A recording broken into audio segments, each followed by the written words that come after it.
हरिपुर नामक गांव में सरपंच जी का एक खेत था। वो बहुत ही डरावना और भूतिया खेत था। एक दिन हरि उधर से गुजर रहा था।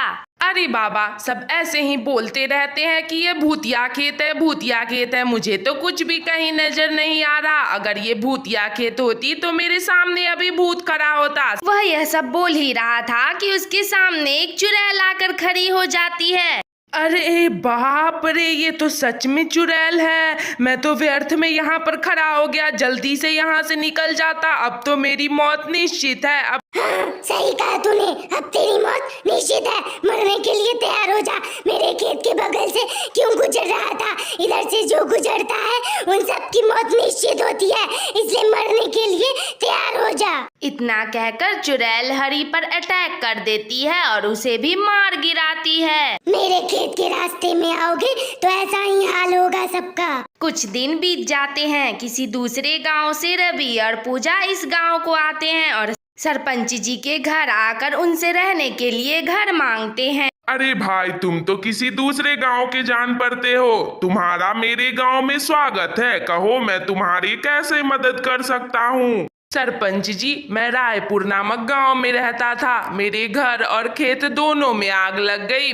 मेरा उस गांव में अब कुछ नहीं बचा, इसलिए मैं पैसे लेकर यहाँ जमीन लेकर और यहीं रहना चाहता हूँ, यहीं बस जाना चाहता हूँ। आप मुझे बहुत अच्छा सा जमीन दे दो और एक अच्छा सा रूम रेंट पर दे दो। हाँ सरपंच जी, मैंने आपकी चर्चा हर जगह सुनी है कि आप लोगों की मदद करते हो, उन्हें खेत भी देते हो और रूम भी रेंट पर देते हो। हमें भी रहने के लिए रूम दे दो और खेत दे दो ताकि हम अपना जीवन यापन कर सके। रवि और पूजा को सरपंच जी बहुत अच्छा सा रूम दे देते हैं। वो यहाँ रहने लगते हैं बहुत अच्छे से और खेत की भी देखभाल करने लगते हैं। भाग्यवान, तुम यही घर पर ठहरो, मैं जरा खेत देख कर आता हूँ कि कैसा है अपना खेत। कल से तो उसमें काम भी स्टार्ट करना है।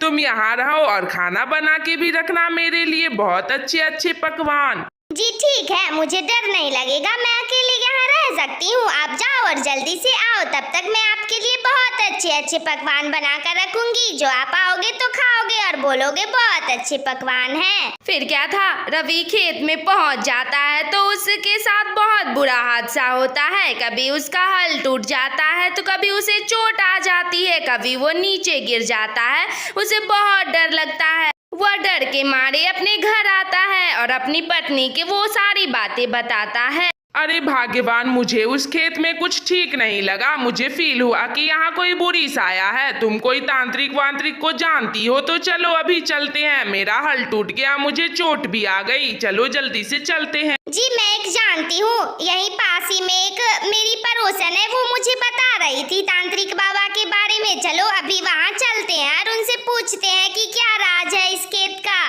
फिर क्या था, पूजा और रवि दोनों तांत्रिक बाबा के पास पहुंच जाते हैं। तांत्रिक बाबा, मैं दूसरे गांव से यहाँ आया था। मेरे गांव रायपुर में मेरी जमीन और मेरे घर में आग लग गई थी। मैं यहाँ आया और सरपंच जी से एक जमीन मांगा और आज वहाँ गया तो मेरे साथ बहुत बुरा हादसा हो गया। मेरा हल टूट गया और मुझे चोट भी आ गई। आप कुछ उपाय करो और वहाँ जाकर पता करो कि मेरे खेत में कोई बुरी साया है क्या। अरे बेटा, मैं कैसे पता लगा सकता हूँ? आप जिस सरपंच से खेत लिए हो उसे बुला कर लाओ, वही उस खेत का राज बता सकता है। उसे ही वो सारी बातें पता होगी। फिर क्या था, पूजा और रवि दोनों सरपंच जी को बुला कर लाते हैं तो तांत्रिक बाबा उनसे पूछते हैं, सरपंच जी, आप जो रवि को खेत दिए हो उसका कोई राज है? इन्हें बता दो। इन्हें फील होता है कि उस खेत में कोई बुरी साया है। वो राज हमें भी बता दो ताकि मैं उसका उपाय निकाल सकूं। अरे रवि, मैं तुम्हें बताने वाला ही था। उस खेत में एक चुड़ैल रहती है। वो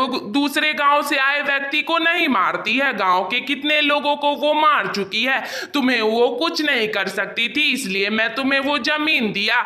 मेरे पूर्वज और इस गांव के मुखिया दोनों में लड़ाई चल रही थी। मुखिया की बेटी बगल से जा रही थी। मेरे पूर्वज उसी खेत में उनकी बेटी को जलाकर मार डाले थे, इसलिए तभी से वो लड़की वहां चुड़ैल बनकर रहती है और गांव के सभी लोगों को मार डालती है। ओहो, तो ऐसी बात है। मुझे इसका उपाय मालूम है। क्यों ना हम उस लड़की का अंतिम संस्कार कर दे, तो वो वहां से मुक्त होकर चली जाएगी और गांव के एक भी लोगों को नहीं मारेगी, और रवि और उस पूजा भी वहां अपना खेती करके अपना जीवन यापन कर सकते हैं। चलो हम लोग उसका अंतिम संस्कार कर देते हैं। अरे फिर तुम लोग मेरे खेत के सामने आए हो, तुम लोगों का मौत निश्चित है।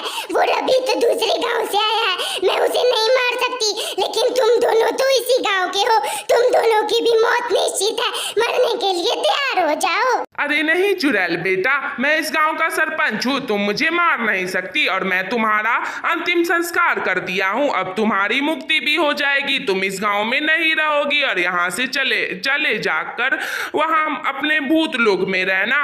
चले जाओ यहाँ से, तुम्हारी मुक्ति हो चुकी है। फिर क्या था, उस चुड़ैल की मुक्ति हो जाती है और पूजा और उसके पति रवि दोनों खुशी खुशी इस गांव में रहने लगते हैं। सरपंच भी अब खुश था, क्योंकि उस गांव के अब एक भी लोग नहीं मारा जाएगा। वो तांत्रिक बाबा का दिल से धन्यवाद कर रहा था। तो दोस्तों, कैसी लगी तुम्हें ये वीडियो? अगर अच्छी लगी हो तो लाइक करो, कमेंट करो, शेयर करो, और हाँ, चैनल भी सब्सक्राइब कर लेना। फिर मिलेंगे अगली वीडियो के साथ, तब तक के लिए अपना बहुत सारा ख्याल रखना।